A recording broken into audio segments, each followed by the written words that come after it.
Chers amis, bonsoir. Toujours pour moi un immense plaisir de vous retrouver pour notre rendez-vous vespéral et culturel, Culture, l'autre regard.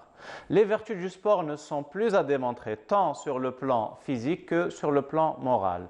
Ce soir, j'ai l'immense plaisir d'accueillir deux auteurs qui évoquent un aspect un petit peu moins connu du sport, à savoir son interaction avec l'histoire de notre pays, l'histoire avec un grand H. Sans plus tarder, j'ai l'immense plaisir tout d'abord de vous présenter M. Abdelmajid Rzkan. Monsieur Rzkan, bonsoir. Bonsoir, ravi d'être avec vous. C'est un immense plaisir de vous accueillir, Monsieur Rzkan. Vous êtes haut fonctionnaire de l'État à la retraite et vous publiez une autobiographie qui s'intitule « Ma vie, un vrai marathon », préfacée par Kamal Bouchama. Merci encore d'être parmi nous. Écoutez, pourtant je n'ai rien à voir avec l'écriture, malgré que j'ai fait un peu de journalisme sportif. Certes, on va découvrir tout cela durant l'émission, mais de toute façon, quand on est un passionné au sens large et un passionné de la vie, on y arrive tôt ou tard. Et comme d'habitude, l'autre regard, puisque nous sommes dans culture, l'autre regard nous est offert par M. Rouid El-Jouab. M. Jouab, bonsoir. Merci. Merci à vous d'être parmi nous. Vous êtes journaliste sportif. Exactement, avec la Nouvelle République. Voilà, et vous êtes essayiste, auteur de nombreux ouvrages qui oscillent entre justement le sport et l'histoire, et notamment l'histoire de votre ville bien-aimée, Borj Mnaïl. Ce soir, nous ne pouvons pas évoquer l'ensemble de votre bibliographie, qui en est à une dizaine d'ouvrages à peu près. Néanmoins, ce soir, nous allons nous intéresser à trois ouvrages. D'ailleurs, le premier est le début d'une trilogie qui s'intitule « La violence dans les stades », avec 3 tomes, afin que nul n'oublie, les vedettes du passé et une biographie de Hassan Lalmaz. Oui. Puis nous allons aussi nous intéresser à un autre ouvrage dédié à la ville de Borj Mnaïl avec l'histoire oubliée, des oubliés de l'histoire. Et enfin, nous allons aussi évoquer Borj Mnaïl à travers un autre ouvrage qui s'intitule Borj Mnaïl, le fort bleuté. Le fort bleuté. Voilà. En espérant avoir le temps, évidemment, d'évoquer tout cela ensemble. Merci encore, M. Rouid El-Jouab, d'être parmi nous. Tout le plaisir est pour moi. Alors, je me tourne d'abord vers vous, M. Abdelmajid Rzkan, et vers cette autobiographie, Ma vie, un vrai marathon, et ce n'est pas exagéré. Hein. Quand on lit l'ouvrage de 350 pages, effectivement, on se rend compte que vous avez effectué un vrai marathon. Et au sens propre comme au figuré, puisque vous êtes un sportif accompli, vous avez pratiqué plusieurs sports. Mais d'abord, on va s'intéresser au commencement, à savoir votre enfance, puisque vous avez vécu les affres du colonialisme et vous nous relatez notamment comment, à l'instar de nombreux Algériens, vous avez été à cette école du nationalisme qu'a été les scouts. Les scouts, oui, effectivement. Écoutez, avant de me mettre à la rédaction de mon livre, de mon ouvrage, j'ai cherché le titre, effectivement, puisque, comme vous le dites si bien, malgré que je suis un sportif, il fallait choisir un titre qui est lié à ce que je vais écrire. Hein. Évidemment. Donc, effectivement, ma vie, c'était un vrai marathon. L'ouvrage est structuré sur 14 chapitres, de l'enfance jusqu'à ma vie professionnelle, etc. Vous avez dû le constater. On va développer tout ça à travers notre discussion. Voilà. Et justement, c'est une enfance qui est marquée par la période coloniale. Notamment, vous relatez, dès votre enfance déjà, vous avez subi les descentes des paras à la recherche des moudjahidines. Écoutez, j'ai vécu cette période, je dirais, c'est une période où on a connu quand même des hommes qui nous ont formés. Le scoutisme, c'est une école qui nous a appris le nationalisme, le patriotisme. Et on croyait à l'indépendance. J'avais que 14 ans quand j'étais admis au scout musulman de l'Moradia. Il y avait des douches Mourad, Allah yarhamou, de Bih Shrif, et etc., etc. Aussi bien Belcourt que El Moradia, El Madania, c'était le bastion des Moudjahidines à l'époque. Donc nous avons été élevés avec ces hommes-là. Certes. Dans le livre, je raconte également, après l'indépendance, le colonialisme nous a laissé, il n'y avait pas encore d'État, le gouvernement n'était pas encore constitué, nous étions obligés d'ouvrir une école pour ne pas laisser les enfants dehors. On les a pris en charge pendant un mois, je crois, ou 2 mois. Oui, c'était l'école de Diyar Saada. L'école de Diyar Saada, nous avons cassé la porte. Qui avait été désertée par les instituteurs pieds noirs. Exactement, pieds noirs, entre amis, mon frère, ses amis, mes amis. Moi, par hasard, ils m'ont donné la direction de l'école, pour vous dire que... Mais déjà, durant le colonialisme, vous n'en êtes pas à votre premier fait d'armes, si je puis dire. Durant le colonialisme, déjà, vous vous êtes distingué par une participation active à la Révolution. On va y revenir, mais avant cela, vous relatez cette opération suicidaire oui, que vous avez faite. Je me rappelle, Avec vos amis. On avait un salon de coiffure juste en bas de chez moi. Oui. C'était le nid des Moudjahidines qui faisaient des attentats. Ils venaient déposer leurs armes à ce niveau. Absolument. Et moi, je transportais dans mon cartable l'arme d'un Moudjahid qui habitait juste en face une caserne, par hasard. Et donc, j'avais pris une grande responsabilité à l'âge de 14 ans. Les militaires, à l'époque, ils me voyaient faire le va-et-vient. Un beau jour, ils m'ont posé la question, « Qu'est-ce que tu viens faire ici chaque jour, tu viens avec ton cartable. » Mais, à l'époque, les jeunes étaient très intelligents. La réponse était très simple. Dieu m'a sauvé. Je leur ai dit, je viens pour faire des révisions chez la dame qui habite ici. Vous voyez, alors heureusement qu'ils ne m'ont pas vérifié le cartable. Il y avait une arme que je transportais parce que le Moudjahid, ils auraient pu le coincer facilement. On ne sait jamais parce que ils avaient un poste de garde. Il habitait juste en face de la caserne. Voilà comment on était responsable déjà à cet âge. Certes. Responsable, mais peut-être brûlé aussi, comme lorsque vous décrochez le drapeau français de l'école dans laquelle vous étiez. Ah oui, c'est de votre propre initiative. Là, il faut le faire. Là, j'ai eu beaucoup de problèmes et je ne voulais pas que mes parents viennent. Oui. Il y avait aussi c'est votre tante qui a un petit peu sauvé les meubles. Il y avait une caserne de l'aviation juste en face de l'école, du club du Rama, le siège du Rama. Il y avait une bande de copains, on était en cours de fin d'études.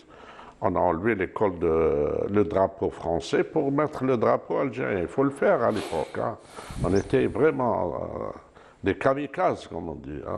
Oui, d'ailleurs, vous avez eu maille à partir avec la soldatesque coloniale. Heureusement lorsque vous avez été surpris en train de peindre sur un mur un sigle. Ah oui, j'ai reçu un gros coup de pied par derrière d'un militaire et je l'ai senti pendant très longtemps parce que j'ai écrit FLN sur le mur. Ouais. Alors, à l'indépendance, vous vous investissez corps et âme dans le sport. Et là, je cite, vous avez été gardien de but, vous avez fait de l'athlétisme, du basket, du hand, j'oublie quelque chose? J'ai tout du fait. volleyball? J'ai fait du volley par hasard. Un jour, je me trouvais au groupe laïque, c'était mon lieu de... C'était un plaisir, un dirigeant est venu me voir, allez, il nous manque un joueur, est-ce que tu pourras pas jouer avec nous? J'ai dit, j'ai pas de licence, je peux pas jouer avec vous, j'ai pas d'équipement. Il dit, ne t'inquiète pas, on va tout arranger. Donc j'ai joué également au volley, voilà. Et en parlant de sport, il y a une figure qui plane sur l'ensemble de votre ouvrage, c'est celle de votre frère aîné, qui lui aussi est un prodige du football. Nordin, c'est Nordin Erzkan, oui. Nordin Erzkan, c'est plus qu'un frère, c'était un ami. Il me protégeait quand j'étais tout jeune. C'était mon maître. Pour ses premières années au football, il a joué à l'OHD, Alors, pour me permettre d'aller avec lui, il me demandait de cirer ses souliers. Donc, vous voyez, il était sans pitié avec moi, il m'éduquait, voilà. Donc, il a été un grand footballeur, je dirais. Il a joué à la JSK, Hydra, Mostaganem, il est arrivé en finale en Coupe d'Algérie en 65, voilà. On va évoquer d'autres figures qui émaillent cet ouvrage et qui ont émaillé votre parcours. Mais avant cela, si vous le permettez, je me tourne vers Rouid El Jouab, journaliste sportif, essayiste prolifique. Et si vous le voulez bien, Monsieur Jouab, nous allons aborder ensemble votre premier essai, L'histoire oubliée des oubliés de l'histoire, Bojbnaïl, l'héroïque. Où là, je découvre, grâce à vous, le camp de torture de la Villa Cortés. Oui, Alors, pouvez-vous nous en dire plus? exactement. Cortés est une ferme coloniale dont le propriétaire en a fait Un centre de... un camp de concentration. Oui. Tous les détenus, on les ramenait dans ce centre. Certains sont exécutés, certains sont torturés, beaucoup de choses. Et ce centre me rappelle un petit peu pas mal de personnages qui ne sont plus de ce monde. Et à qui vous avez rendu hommage? Exactement. Et je me rappelle de ma jeunesse, d'ailleurs il y a quelque chose qui est similitude avec César, c'est que moi aussi j'ai fait du scoutisme. Oui. Donc nous avons cette... Ce point commun. Mais il y en a d'autres, il y en a Voilà. d'autres. Mon père en a assez souffert. Mon père était un détenu de la ferme Cortés. Oui, Jouab Ali. Voilà. Haj Kabran. Et mon frère aussi, Ramadan. Il en a assez souffert. Beaucoup de gens sont passés par ici, par cette ferme. Mais ce qui est dommage, c'est qu'on a oublié, si j'ai choisi le titre, L'histoire oubliée des oubliés de l'histoire, c'est qu'on a toujours tendance à parler avec tout le respect qu'on leur doit à ces shahids, on a Habib Ben Mehdi, Abban Hamdan, mais Les leaders, oui, les leaders. mais il y a des shahids qu'on ne connaît pas. Certes. Moi, je connais une histoire d'un shahid dans la maman. Il s'appelle Abbas Abdelkader. Dans la maman, lorsqu'il est monté au Djbel, elle ne l'a plus revu. Elle ne l'a plus revu. Il est né, il est monté au Djbel et il est mort. Voilà sa vie à lui. Personne ne connaît son histoire. L'histoire de Morphy, Oui. Mahfoud, l'histoire de Mohamedouche, des gens qui ont combattu le colonialisme, mais personne n'en parle. Alors ça m'a donné à réfléchir, il fallait que je fasse un livre sur l'historique de la ferme Cortés qui actuellement est abandonnée. Personne n'a pensé à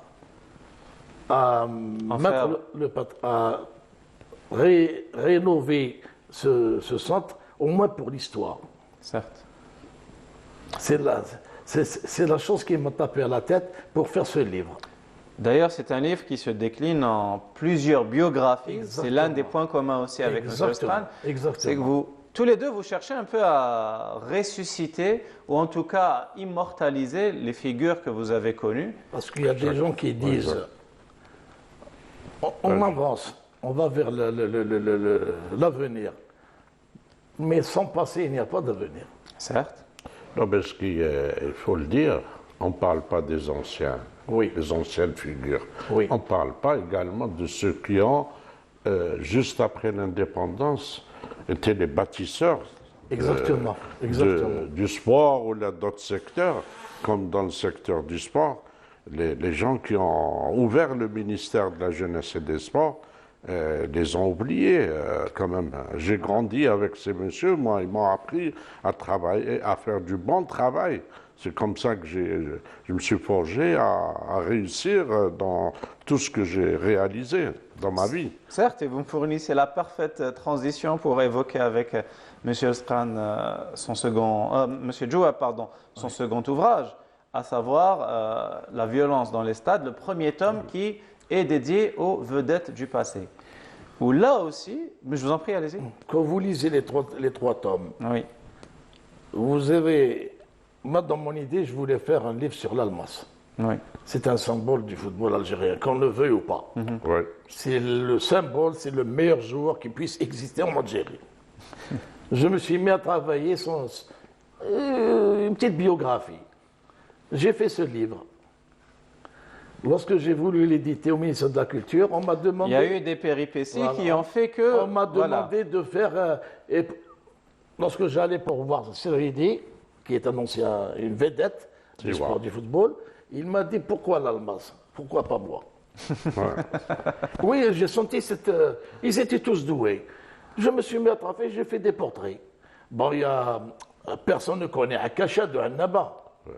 Akasha, comme vous m'avez dit tout à l'heure, monsieur le frère, vous m'avez dit vous venez de Bodjumne jusqu'à Alger. C'est beaucoup. Mais Akasha, c'est un joueur du SC au Annaba qui est mort en déplacement dans un accident de la circulation. Comme Bentifo. Il était dans l'équipe nationale du football algérien. Mais personne ne connaît. Exact. Alors j'ai fait des portraits, Melaksou, Bouba. J'ai terminé le livre. Oui, c'est un vrai dictionnaire des noms propres des joueurs de 1962 à 1973 et vous dites que c'était la belle époque. C'était la belle époque. Mais est-ce que pour vous c'est la meilleure génération du football algérien? C'est la meilleure génération et il n'y en aura aucune. Et je valide. Hein? Il n'y aura aucune autre génération qui puisse remplacer. Impossible. Parce qu'on est en train de voir ce qui se passe dans les plateaux de télévision. On n'a rien à dire. La preuve, l'USMA d'Alger, avec tout le respect qu'on leur doit, ils ont pris la Coupe d'Algérie. Certes. C'est un plaisir, c'est un honneur. Oui, bien sûr. Mais moi, quand ils ont pris la Coupe d'Algérie, la Coupe de la CAF dernièrement, la Coupe de la CAF, ça m'est venu à l'esprit Mouziani, Kedou, Bernaoui, ces anciens joueurs d'Algérie qui ont joué, qui n'ont rien pris. Mais c'était des artistes. Des grands joueurs. C'était des artistes qui existaient. Djma, du CRB. C'était aussi des fondateurs, puisque au lendemain de l'indépendance, ils vont porter à bout de bras le football algérien. Exactement, exactement. C'est des gens qu'on... Puis on m'a demandé, si tu veux faire... éditer tes livres, pour la violence dans les stades, tu vas faire la violence. Certes, mais justement, je reviens au tome 2. Donc le tome 1, c'est vraiment un dictionnaire des noms propres des joueurs de cette génération. Oui. Et le tome 2, vous le consacrez à cette figure que vous admirez, qui est Hassan Almas. Qui est Hassan Almas. Et qui, selon vous, est le meilleur de sa génération. Je faisais quand j'étais jeune. C'est là où M. Espan ne serait pas d'accord. Les parents ne cherchaient pas après nous. Oui. On faisait des déplacements de 200 à 400 km pour aller voir ce joueur. D'ailleurs, la preuve, imaginez-vous actuellement, le numéro 10, qui était porté par le temps par l'Almas Hassan, avec un crâne dégarni, ça lui allait très bien. Vous ne le trouverez plus maintenant. Vous ne trouverez plus un 10 au crâne dégarni. Zidane, mais pas en Algérie, évidemment. Voilà. En parlant de violence, à l'époque où on était à la Fédération de football, nous avons quand même essayé de prévoir ce phénomène. Comment? D'abord, on a obligé tous les clubs où les installations devaient avoir le projecteur pour organiser les matchs en nocturne. Oui. D'ailleurs, ce qui se passe en Europe, tous les matchs sont en nocturne et le niveau est élevé par rapport à ce qu'on a actuellement. Donc, nous avons éliminé pratiquement, on était obligé, les Wali, les chefs d'aïra, à créer des installations avec toutes les conditions pour les matchs nocturnes. C'était le premier objectif. Le deuxième, on avait donc les parents interdisaient aux enfants d'aller au stade. Donc voilà à peu près un phénomène qui était à l'époque qui n'existe pas maintenant. Il y a plus d'enfants dans les stades sans les Oui, autorisations oui, des parents. oui. Ils vont au stade. Donc, Oui, avec voilà. tous les soucis que cela peut occasionner. Alors on va revenir justement à votre parcours. Mais avant cela, messieurs, si vous permettez, une petite pause musicale avec notre minute mélomane tout de suite après le jingle.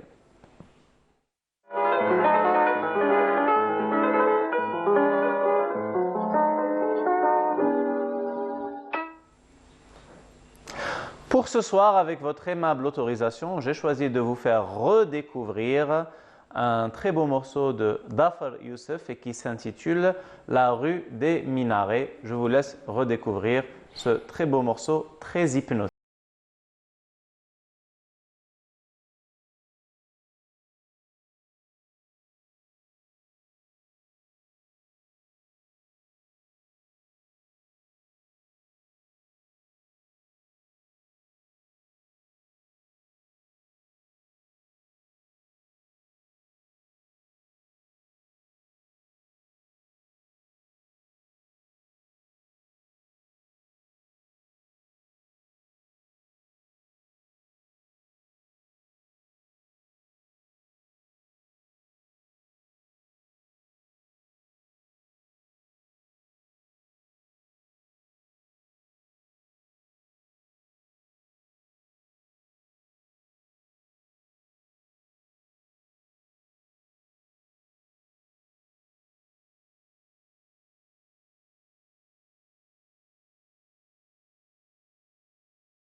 Dhafar Youssef, c'était notre minute mélomane et je reviens vers Monsieur Elskan. Autre point commun que vous partagez avec Ouid El-Jouab, j'ai dit qu'ils étaient nombreux, c'est que vos ouvrages, à tous les deux, sont une sorte de musée où vous faites revivre différentes figures de l'histoire de l'Algérie. Et parmi les figures que vous avez côtoyées, il y a celle immortelle de Hadj Anqa. Ah, le cardinal. Et vous aviez une véritable proximité avec lui. Ben, écoutez, il était très proche de moi. C'était comme un père. Ben, écoutez, il m'a adopté. D'ailleurs, dans une fête qu'il a organisée à Al-Moradia pour le joueur qui a été évolué avec mon frère Sicha Omar, connu. Donc, c'est moi qui l'ai ramené pour cette fête. Il ne l'a jamais fait. J'étais le seul à être sur la scène avec lui toute la nuit. Il ne l'a jamais fait auparavant. Là, j'ai senti qu'il y avait beaucoup d'admiration de l'Hajj avec moi. Et puis, je parle dans le livre des différentes sorties que j'effectuais avec lui durant les mois de Ramadan. On allait à Hadjot, on allait à Koléa, on allait faire des achats. Et il était très loyal avec moi. Quand il achetait quelque chose pour lui, il l'achetait pour moi, interdit de payer, de sortir de l'argent avec lui. Donc c'était un grand... Et c'est dommage, hein, monsieur, pareil, beaucoup de gens Les jeunes de maintenant ne le connaissent pas, c'est ça le phénomène. J'ai toujours dit il mérite un grand monument, une grande placette, un grand boulevard pour se rappeler de ce grand monsieur. Alors, un véritable musée que cet ouvrage, et d'ailleurs en le lisant, j'ai tout de suite pensé à l'œuvre de Mustafa Al-Sharaf, des noms et des lieux. Certes, l'ouvrage est truffé de noms que vous ressuscitez ou que vous immortalisez. Vous ressuscitez aussi des lieux, et notamment le vieil Alger en général, et la place Émile Abdelkader, où vous avez de nombreux souvenirs, et notamment dans un kiosque à journaux, qui en a vu passer de belles. Vous avez fait d'illustres rencontres là-bas. C'était à l'époque la belle jeunesse de la belle Algérie. Je raconte même une anecdote. Ce qui est intéressant dans le livre, on ne va pas tout dire pour que le lecteur puisse évidemment apprécier un petit peu. Ça. On ne pourra pas tout dire des 350 pages de l'ouvrage, donc il n'y a pas d'inquiétude. Et même 52 minutes, ça ne suffit pas également. Voilà. Donc, j'étais dans ce quartier, j'avais beaucoup d'amis et beaucoup de contacts avec des personnalités. Même le défunt Allah yarhamou Boumediene, je l'avais rencontré dans ce kiosque tabac. En compagnie du Kadhafi. Voilà, Allah yarhamou Fijouj, pour vous dire que j'avais souvent pris des cafés avec le général-major Ballossif. En face, il y avait le Novelty. Pour vous dire, c'était Alger très calme, très serein, une belle capitale d'un pays. Il y avait les Black Panthers qui étaient constamment là-bas. C'était l'époque de la Mecque des révolutionnaires. La Mecque des révolutionnaires, exactement. Donc, c'est des souvenirs. Il y avait le siège du parti du FLN qui était à côté. À la place Émile Abdelkader, c'est l'histoire d'Alger. Hein, donc je voulais, il y a la cinémathèque également à côté. Oui, deux lieux emblématiques. Voilà, donc je voulais quand même, c'est ce que m'a dit un ancien ministre, Gali, tu nous as rajeunis en parlant de tout ça. Voilà. Alors, la plume alerte que vous avez employée pour cet ouvrage vient du journalisme sportif. Vous dites, je ne suis pas écrivain. Néanmoins, vous n'êtes pas non plus un néophyte, ni un novice, puisque vous avez été journaliste sportif. Et du journalisme sportif, vous vous êtes retrouvé dans la fonction d'État, puisque vous avez intégré le fameux MJS, le ministère de la Jeunesse et des Sports. Oui, effectivement. D'abord, comment s'est effectué le passage au journalisme? Je l'ai dit souvent que je n'étais pas un écrivain, ni un homme de lecture, ni de littérature. L'avantage, effectivement, j'ai fait du journalisme sportif, pigiste, comme on l'appelait avant. Oui.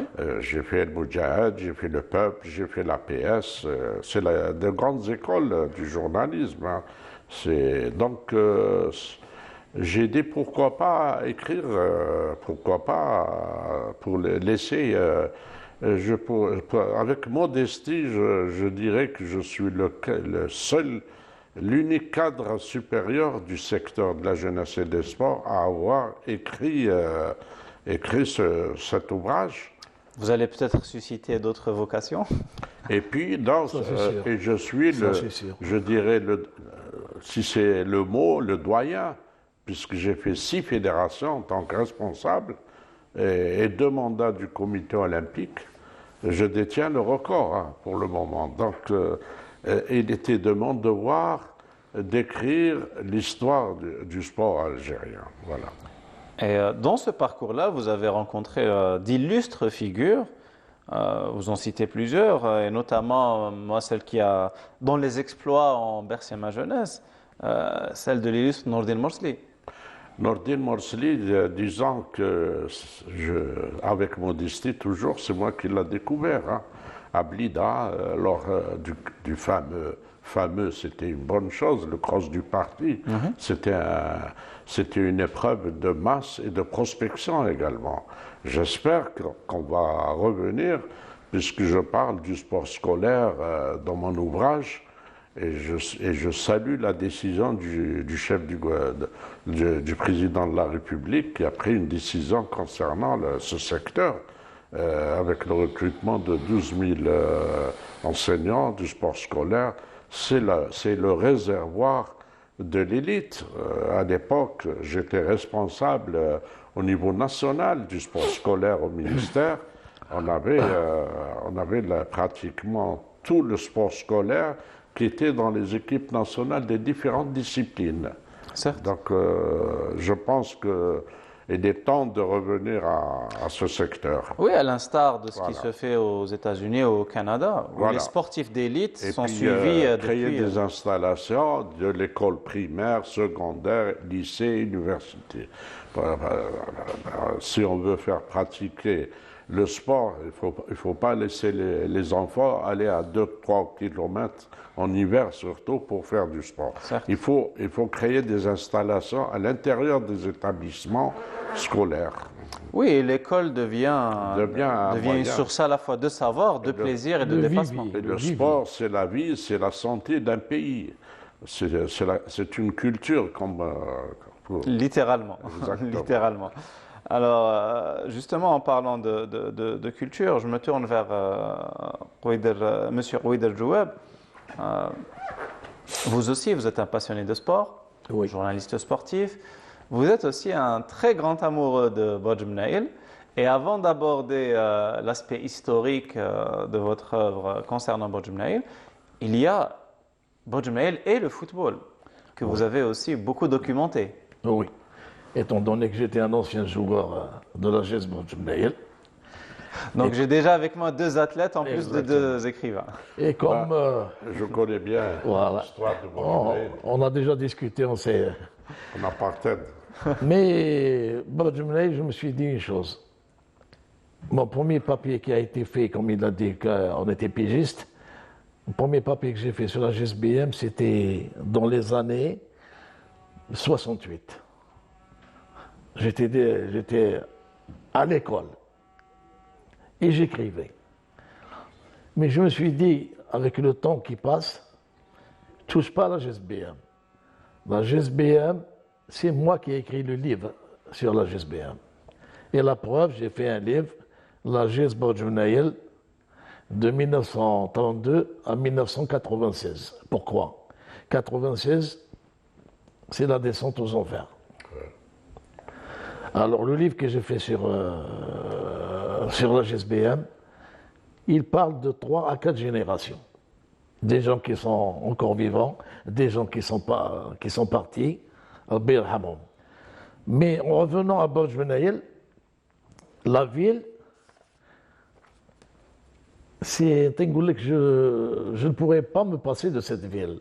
Oui, vous en parlez avec une tendresse. C'est une ville historique, c'est une ville accueillante, c'est une ville hospitalière. Il n'y a que le football. Il n'y a que le football qui vit dans cette population. Il y a des fruits aussi là-bas. Bon, oui, ça, ce n'est pas intéressant. Moi, je suis sportif. Je m'intéresse. Pas qu'au football, puisque vous avez. On arrive à votre au 3e ouvrage qui nous intéresse ce soir en ce qui vous concerne, Bodj Mnaïl, le fort bleuté. Oui. Où là, vous abordez l'histoire de cette ville, de l'Antiquité, c'est-à-dire de l'occupation romaine, jusqu'à la période ottomane. Bodj Mnaïl, d'ailleurs, quand vous écrivez Bodj Mnaïl, Menaïel avec 2 points sur le i. Oui, le tréma, oui. C'était pour faire la phonétique, la phonétique Menaïel. Et Bodj Mnaïl a toujours été Bodj Mnaïl. Même durant la colonisation la turque, Bodj Mnaïl, ça a toujours été Bodj Mnaïl. Il n'y a pas un autre nom comme vous appelez Tijlabine, Bellefontaine ou... Non, là c'est la ville. Elle a toujours été Bodj Mnaïl. Malinaj. Bodj Mnaïl, d'après, qui est un ami à lui, Dr Toumi. Je lui ai demandé... Qui a préfacé... Voilà, je lui ai demandé la préface. Il faut le citer, c'est un grand professeur. Ah oui. Il a beaucoup donné. Il a beaucoup donné pour le football. Pour le football. Il a beaucoup donné à la jeunesse, Bodjmenaïl. Bodjmenaïl, le fort bleuté. Pourquoi? Parce qu'il a créé une chanson, comme il a parlé de Cardinal, il y a une chanson qui dit Dak Stah al-Ali, les Mansours Ben Nila. Il est là. Il n'y avait pas de peinture. Il y avait la peinture bleue. Alors il m'a dit, fais attention. Bodjmenaïl, tu as deux solutions. Ou c'est Imniyil, qui veut dire le fort des cavaliers, ou c'est le fort bleuté. Mais moi, je te donne le conseil. Donc, conscient, Bodjmenaïl, c'est le fort Mniyil, Nila. C'est le fort bleuté. Nous avons toujours ce fort qui existe actuellement au niveau de Bodjmenaïl. C'est le fort turc. Et avec quoi l'emblème historique de Bodjmenaïl. هذا واللي كاين. Et Bodjmenaïl, quand même, c'est une ville agricole et elle pourrait être également une ville touristique. La mer est juste à côté. C'est-à-dire on est partagé par Timzait. Et elle a eu beaucoup de problèmes Ouais, sur le je plan sais. moyen, sur le plan administratif. Elle était entre Tizi Ouzou et Boumerdes. Bon, heureusement, maintenant, elle dépend de... On nous surnomme le 15 et demi. 15 Voilà. Le 15 et demi, c'est-à-dire à période 74, je ne sais pas, Boumedienne, il a donné de l'argent pour la wilaya de Tizi Ouzou, parce qu'on dépendait de la wilaya de Tizi Ouzou. Bodjmenaïl n'a rien vu venir. Elle est restée telle. Ouais, Bodjmenaïl et Dels sont restés tels. c'est vrai. Alors, lorsqu'il y a eu des troubles, Bodjmenaïl ne marchait pas. On nous a surnommé le 15 et demi. Voilà. Mais il n'y a pas que ça dans votre ouvrage, puisque l'ouvrage est richement documenté. Hein, c'est Oui. presque un travail universitaire. C'est une véritable monographie avec Oui. description des Oui. lieux, ressources. Romain, période turque, tout existe. Alors, quelles ont été vos sources pour ce travail-là? Voilà, exactement. Je me suis documenté au niveau de. Il y a quelqu'un à qui je rends hommage, Abdelnour Aïchaoui, qui Oui. travaille à l'APC, et il se trouve au niveau de la wilaya de Boubaldas. Il avait des documents. Gali, voilà, Ouida, je te donne ces documents si tu en fais un livre. Je les ai retirés de Bodjmenaïl et je les ai emmenés avec moi. Il m'a donné ces documents, j'en ai fait un livre, documentation. C'est un truc archéologique. Jusqu'à maintenant, on n'a pas fait de fouilles. Il y a des trucs archéologiques que vous ne trouverez jamais ailleurs. Mais Bodjmenaïl, c'est resté. Même si, à l'instar du pays, les choses avancent. Alors, avant justement d'arriver un petit peu à notre synthèse, si vous permettez, mes chers amis et mes chers invités, c'est le moment d'opérer un deuxième intermède, puisque c'est l'heure de notre livre de chevet. Et comme d'habitude, nous allons découvrir un extrait après le jingle.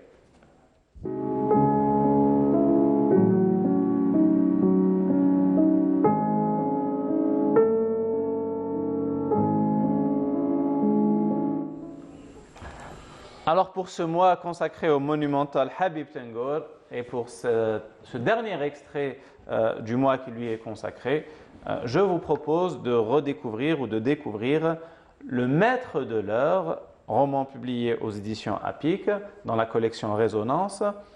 Je vous propose de découvrir la préface, puisque Habib Tengour, en plus d'être un illustre écrivain, est aussi, à mon plus qu'humble avis, un théoricien de la littérature. Même si là, il s'agit moins de théorie que d'impression. Sur la place du marché, à Tijdit, il y avait des diseurs habiles. Ils maîtrisaient l'art de tenir en haleine le cercle de l'auditoire en racontant les prodiges des saints du Dahra.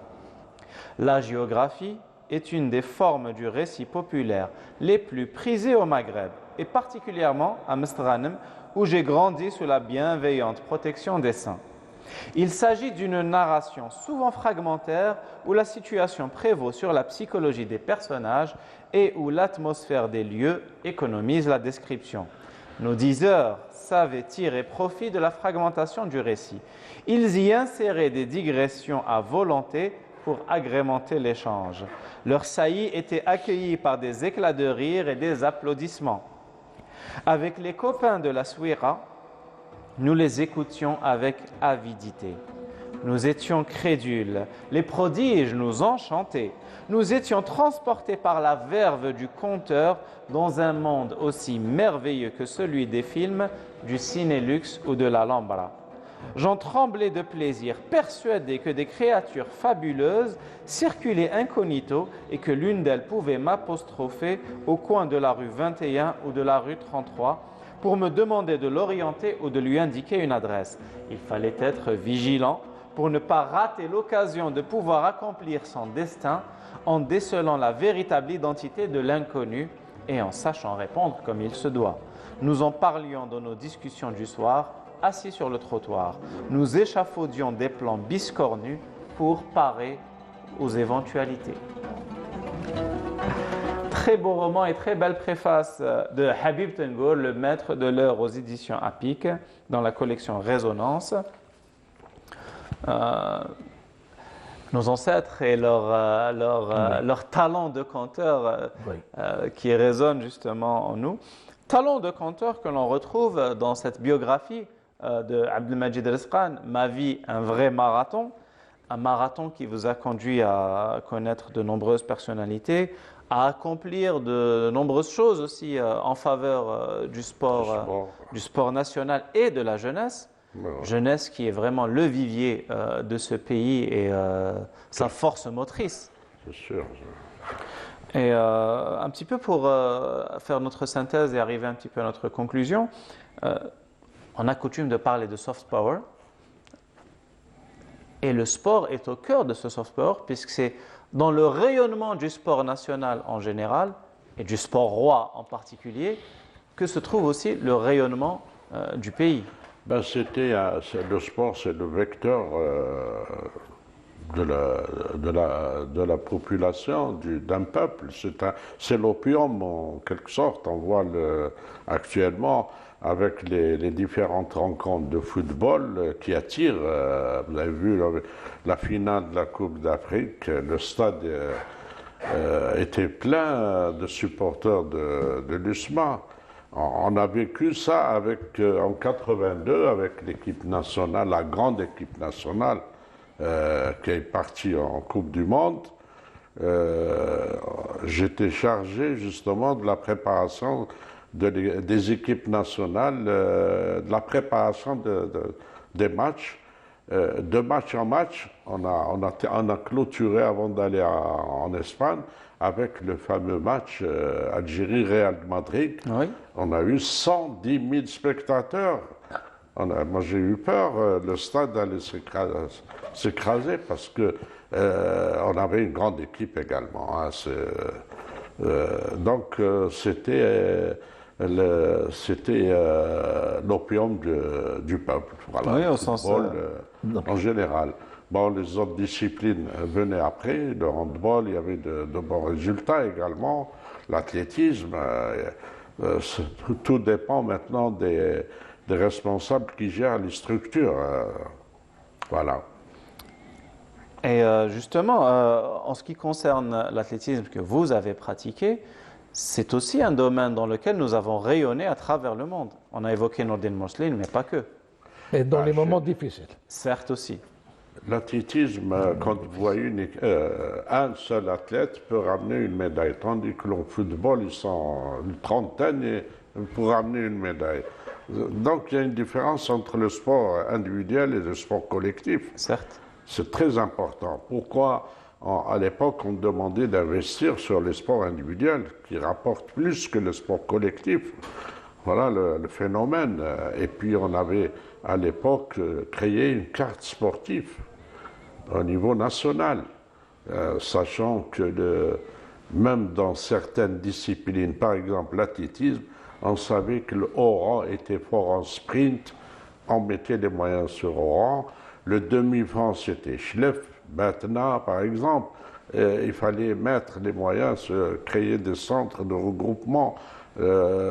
Tijda, à l'époque, on faisait des regroupements avant de créer le centre de Tijda. Donc chaque région se distinguait Voilà. par une discipline et une spécialité. Donc, en football, il y avait des étoiles qui sortaient un peu partout. C'est pas en sport individuel, c'était un peu compliqué. Et puis, comme la natation également, il y avait Skigda, il y avait Constantine, il y avait Oran. Le basket, c'était Benissaf, Témouchen, Oran. Chaque discipline avait quand même sa discipline phare, voilà. C'était aussi une occasion de grand brassage entre les différentes... Je ne parle pas du karaté aussi. Hein. Le karaté, c'est devenu un sport olympique. Vous avez le beau sourire. Hein. Oui, quand on évoque les arts martiaux, ça me parle déjà beaucoup plus. Eh ben, vous savez Même si je n'ai rien contre les sports de balle.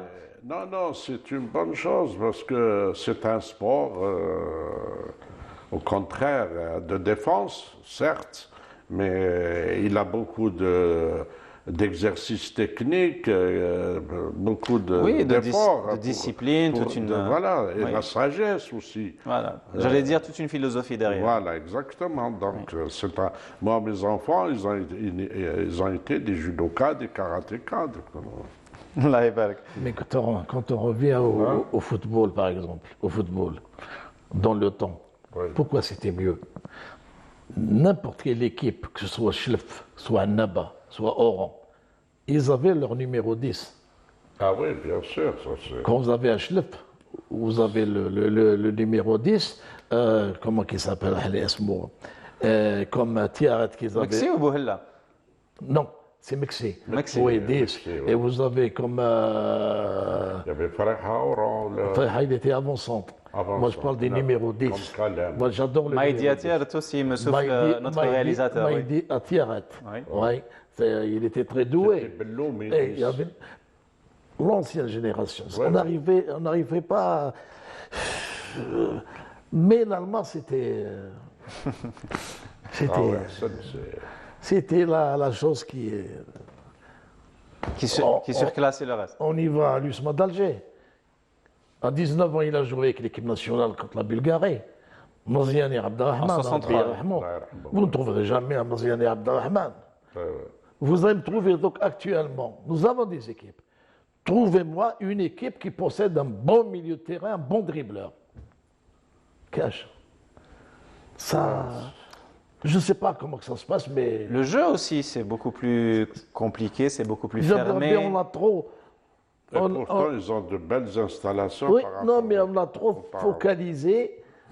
focalisé, sur tactique, technique. Non, non. Quand un joueur a un don, il a un don.